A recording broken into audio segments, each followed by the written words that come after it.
শুভ সকাল। আজকে নতুন পদ্ধতিতে আইসক্রিম বানানোর জন্য সব কিছু নিয়ে চলে এসেছি। আগে থেকে দুধটা জাল দিয়ে রেখেছি। দুধটা দেখো এরকম ঘনত্ব হবে। এই দুধেকে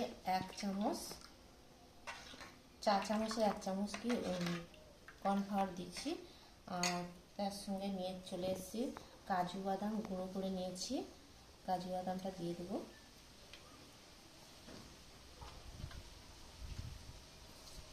কিচমিচিটা দিয়ে দেবো।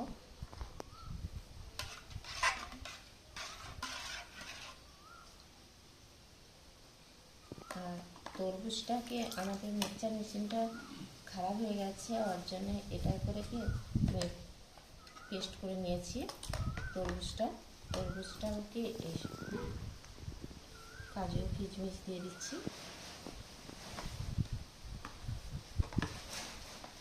আর আইসক্রিমটা বানানোর জন্য 10 টাকার দুধ নিয়ে এসেছি। এই 10 টাকার দুধটাই দিয়ে দিয়েছি।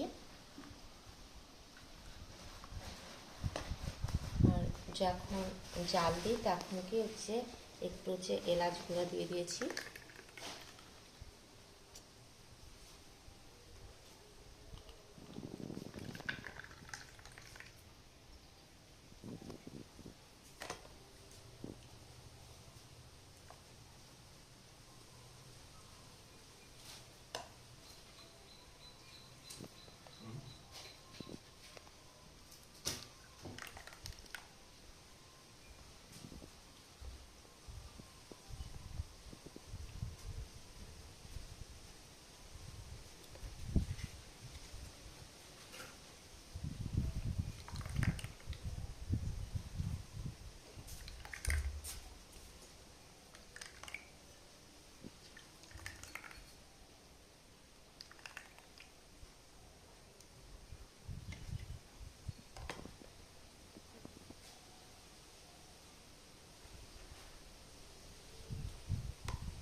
এই জিনিসটা নিচে পড়ে গেছিলো বলে ওর জন্য উপরে একটু করে দিয়ে দিচ্ছি।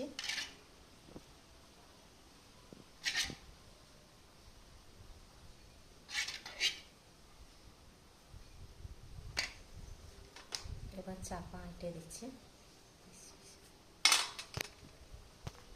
এবার ঢাকনা লাগিয়ে দিয়েছি। এবার ফ্রিজে রেখে দেবো 6-7 ঘন্টা রেখে দেবো, তারপরে এসে দেখাচ্ছি।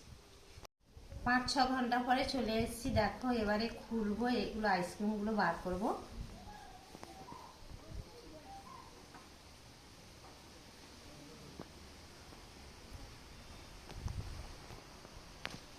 এই যে দেখো কত সুন্দর কালারটা এসছে।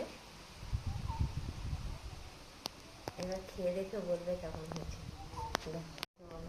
দারুণ হচ্ছে।